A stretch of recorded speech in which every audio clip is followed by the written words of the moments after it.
Hello, everybody. I'm Tom Smith, car expert and ASE certified master mechanic and former employee of Gas Monkey Garage until Richard fired me. It was pitched as a gritty, raw, blue-collar rebellion. Mechanics fighting to escape the shadow of a loudmouthed boss and build something real. But behind the roaring engines and staged blow-ups, rumors of fakery, financial chaos, and secret control deals began to surface. Cast members vanished. The garage doors stayed closed. And the so-called feud felt too perfect. So what really happened behind the scenes of Misfit Garage?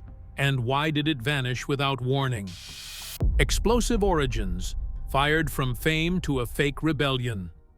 So picture this: two mechanics, Tom Smith and Jordan Butler, getting publicly chewed out and fired from Gas Monkey Garage by the loudest guy in the room, Richard Rawlings. Cameras rolling, Rawlings fuming. Fans online losing their minds. It looked messy, humiliating, and very, very real. People were arguing in comment sections like it was a family feud. Careers over, or so it seemed. Because here's the twist nobody expected. That firing wasn't some career-ending disaster, it was the launchpad. Behind the scenes, Rawlings wasn't just the on-screen bad guy, he had real power in how the show worked. Not long after the explosion, Discovery swooped in with a shiny new opportunity, and suddenly, the fired guys had their own show, Misfit Garage. The narrative flipped overnight. Now they were the underdogs, breaking free from the shadow of Fast and Loud, ready to prove they didn't need Gas Monkey to win. And honestly, it worked. Viewers loved the comeback story. The shouting matches, the rushed builds, the whole us versus him energy. It was entertaining. But even back then, some fans felt something was off. The drama always landed a little too perfectly. The rebellion never fully escaped Rawlings' orbit. So you have to ask, were we watching real guys fighting their way out of someone else's shadow? Or a perfectly packaged storyline designed to look messy while keeping the same people pulling the strings? The Richard Rawlings factor. Villain on camera, boss behind the curtain. On screen, Richard Rawlings was framed as the loud, swaggering villain who loved to kick the misfits when they were down. He'd roll into scenes like a pro wrestling heel, drop a few brutal one-liners, stir the pot, and bounce. The edit made it look like he was the obstacle standing between these scrappy mechanics and their shot at redemption. But once fans started digging, the story got a lot messier. The same man the Misfits were supposedly rebelling against wasn't just a guest star, he had real power behind the scenes. Rawlings reportedly had executive producer influence on Misfit Garage, and to make things even weirder, he was connected to the very property where the Misfits operated. In plain English, the villain owned the stage the rebellion was happening on. That's when the authenticity of the whole feud started to wobble. If Rawlings had a hand in production and finances, then every screaming match suddenly looked less like a real workplace blow-up and more like a scene that needed to hit its dramatic beats. Fans noticed how conveniently he'd show up right when the Misfits were about to fail. Cue Rawlings with a smirk, cue confrontation, cue cliffhanger. It worked for TV, but it also felt a little too perfect. Online, the gossip got even juicier. People claimed Rawlings was making serious money for every cameo, while the Misfits were portrayed as barely scraping by. Others pointed out that Misfit Garage often looked closed when cameras weren't around, feeding the rumor that the whole operation existed mainly for TV. And then there were the whispers that profits per build were laughably low, hardly the kind of numbers that keep a real garage alive. Put it all together, and the feud starts to look less like a genuine rivalry and more like smart branding. Conflict sells. A villain keeps the story moving, and Rawlings knew exactly how to play that role while still keeping a grip on the bigger picture. So, if the guy playing the enemy was also calling the shots behind the scenes, how much of this rebellion was ever real? The fake garage exposed, when the shop was just a set. Here's the gut punch fans weren't ready for. The garage that was supposed to be the heart and soul of Misfit Garage may not have been a real functioning business at all. People who actually went looking for the shop in Dallas came back with the same story. Locked gates, dark windows, no engines running, no mechanics in sight. Some even noticed signage suggesting it was a closed set, not exactly the buzzing blue-collar hustle the show sold us. Meanwhile, just down the road, Gas Monkey Garage was loud, open, and packed with tourists.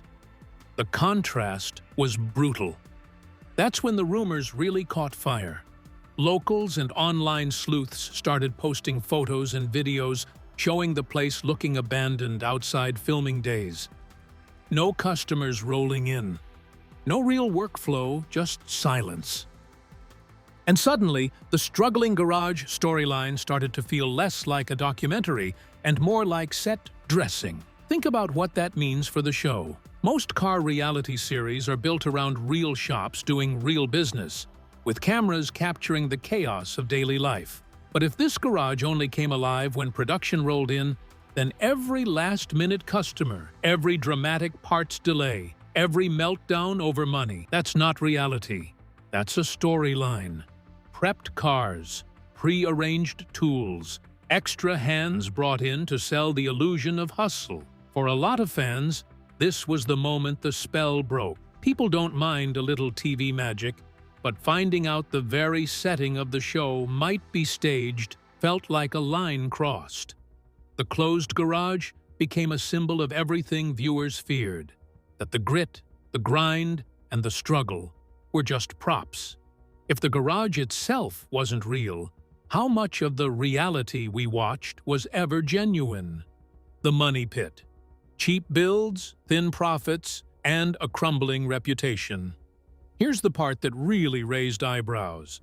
For a show that ran 6 seasons on Misfit Garage, you'd expect the garage to be rolling in cash. Primetime exposure, merch, sponsorships, fame. But according to online chatter and automotive forums, Misfit Garage wasn't exactly swimming in profit. Rumors claimed they were clearing only around $2,000 per restoration. $2,000? On custom builds that took serious labor, parts, and time. In the real world, that barely keeps the lights on, let alone pays a full crew. And if the shop wasn't operating full-time outside filming, those numbers get even uglier. Then came the craftsmanship backlash. Gearheads are a tough crowd, and once they started dissecting the builds, the criticism got loud. Fans pointed out rushed paint jobs, cosmetic quick flips, beat, and had shortcuts that looked great under studio lighting but wouldn't necessarily hold up long-term. The infamous plasti-dip moment became a symbol of everything critics hated. Using a rubberized coating more known for weekend DIY projects than serious restorations. For hardcore enthusiasts, that felt like a shortcut dressed up as skill. It didn't stop there. Scenes like crushing a classic car for dramatic effect rubbed purists the wrong way. Instead of celebrating restoration, some felt the show leaned too hard into chaos and shock value. The builds started being labeled TV cars, projects designed for big reveals, not long-term reliability. So where was the real money coming from? Many fans speculated it wasn't the cars at all, but the show itself. Network paychecks, sponsorships, product placements. In other words, the garage may have been content first, business second. If the builds weren't bringing in real money, was the garage ever meant to survive without the cameras rolling? Behind the wrenches, the real stories beneath the chaos. Let's talk about the real heart of Misfit Garage, the people behind the noise. The Misfits weren't just characters. Before the cameras, they were real mechanics with real scars, some literal.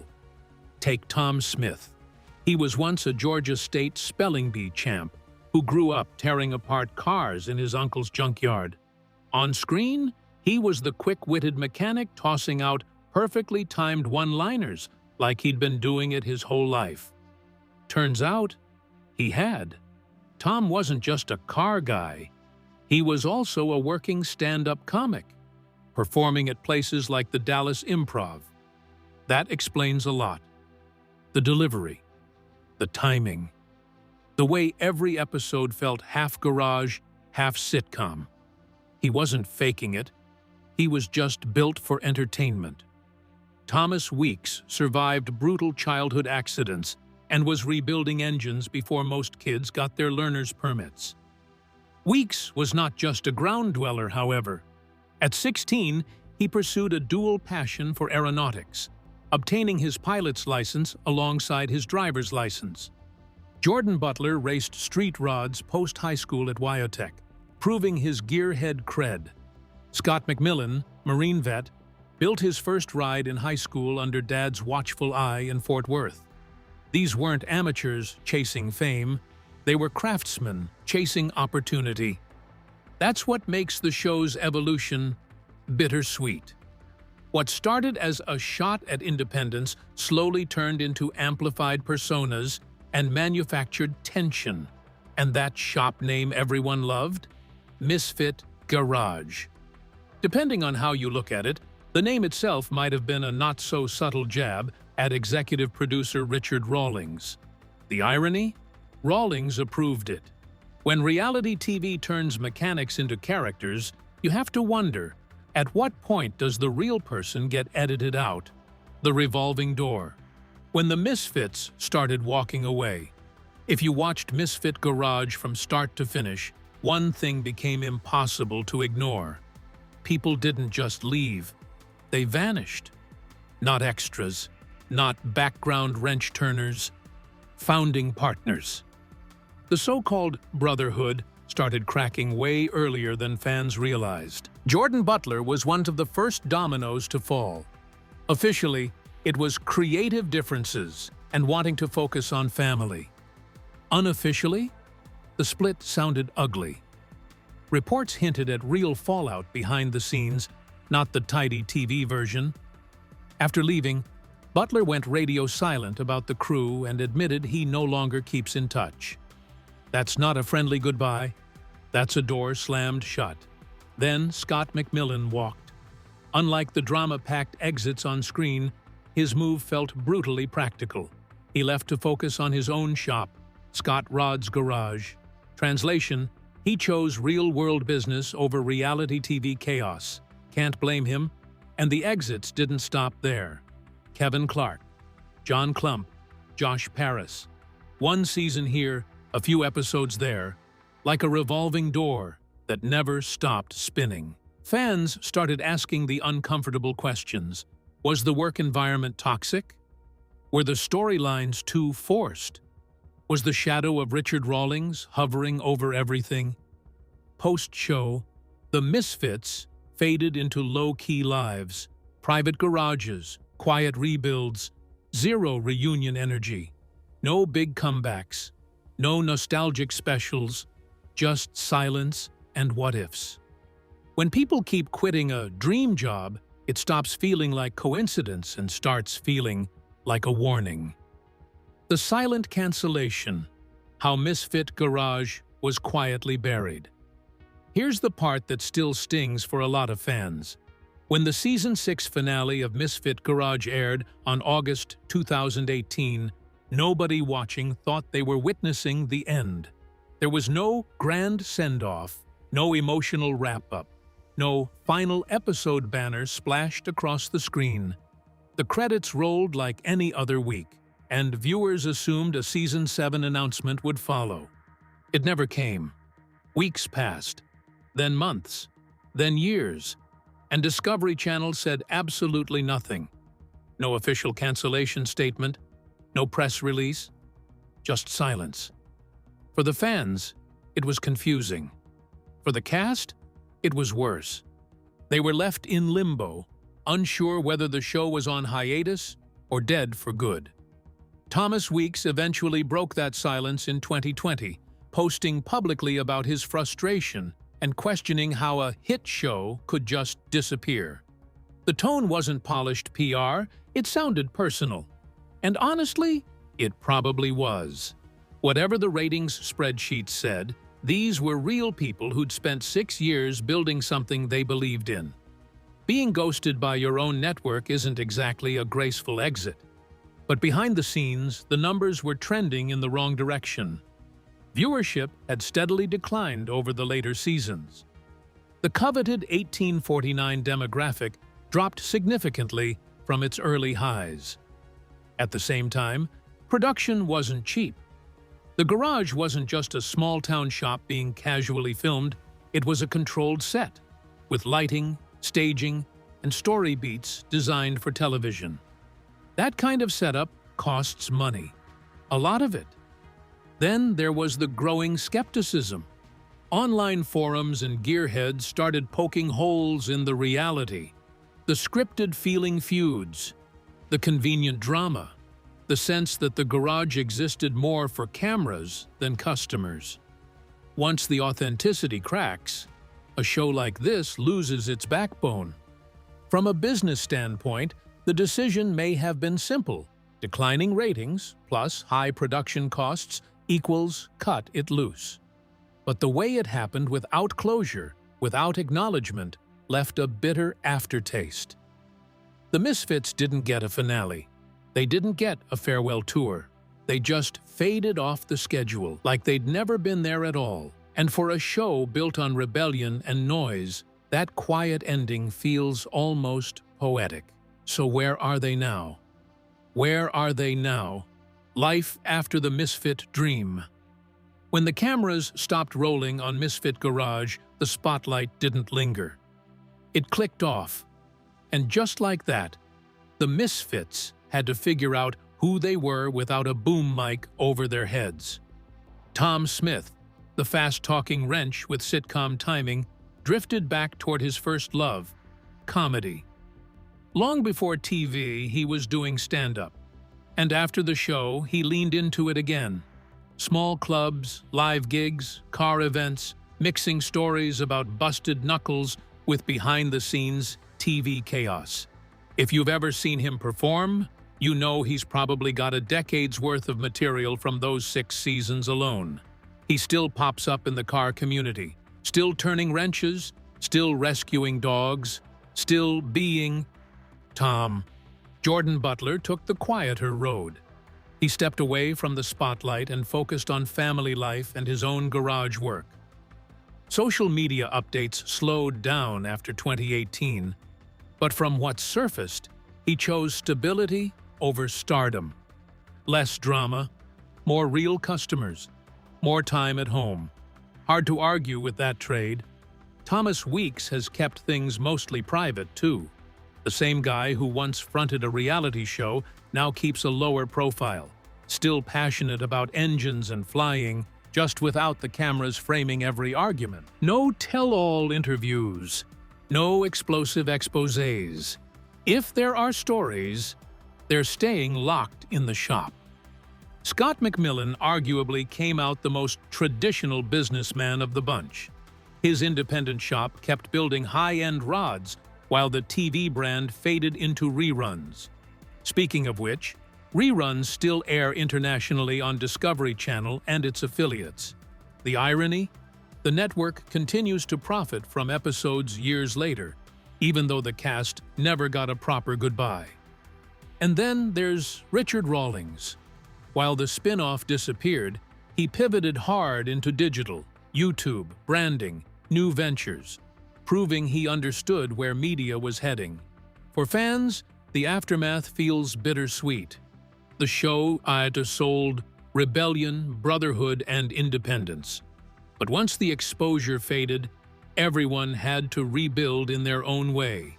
Reality TV fame has a short shelf life. The real question, did the show actually help their careers by making them famous, or leave them worse off? once the spotlight disappeared. The real victims, when the dream turned out to be TV. The hardest part of the Misfit Garage story isn't the ratings drop. It's not the cast drama. It's not even the silent cancellation. It's the fans. Week after week, people tuned in believing they were watching real mechanics fight their way back from getting fired. It felt like a classic underdog story. Guys who got tossed aside dusted themselves off and built something better. That's the kind of narrative people want to believe in. Hard work, skill, redemption. Viewers bought the merch, showed up at car meets, defended the cast in online forums when critics called the show fake. Comment sections were full of debates about who the better mechanic was, which build was the cleanest, which argument felt justified. Fans weren't just watching, they were invested. And that's what makes it sting. Because once you zoom out and connect the dots, the staged feeling feuds, the closed-set garage rumors, the rushed builds dressed up for dramatic reveals, it starts to look less like a scrappy rebellion and more like a carefully managed spin-off experiment. The conflict that fueled the show, especially the tension orbiting Richard Rawlings, may have been more narrative engine than real-life war. That doesn't mean the guys couldn't wrench. It doesn't mean there wasn't real talent involved. But the rebellion the show sold? That may have been polished for TV from day one. And when audiences began to notice, the tone shifted. Gearheads started calling out inconsistencies. Automotive communities questioned the authenticity. The illusion cracked. Ratings slid. The buzz turned cynical. Networks don't cancel profitable hits for fun. If Discovery Channel walked away quietly, it likely wasn't just about numbers. It was about sustainability. Once the credibility erodes, especially in a niche community that values authenticity, it's hard to recover. The dark truth isn't that reality TV shapes narratives. We all know that. It's that Misfit Garage built its identity on rebellion, on the idea that these guys were breaking free, while possibly still operating inside the very system they were supposedly fighting. In the end, the cast moved on. The network moved on. But the fans? They were left piecing together what was real or not, because if this rebellion was manufactured, how many other reality shows are selling us carefully scripted chaos? So there you have it, the messy truth behind Misfit Garage. What looked like rebellion and redemption may have been more illusion than independence. The drama pulled us in. The underdog story kept us rooting. But reality TV has a way of blurring the lines. Were you entertained, or do you feel a little played? Drop your thoughts below, hit subscribe for more deep dives, and stick around, because the next reality story might not be so real either.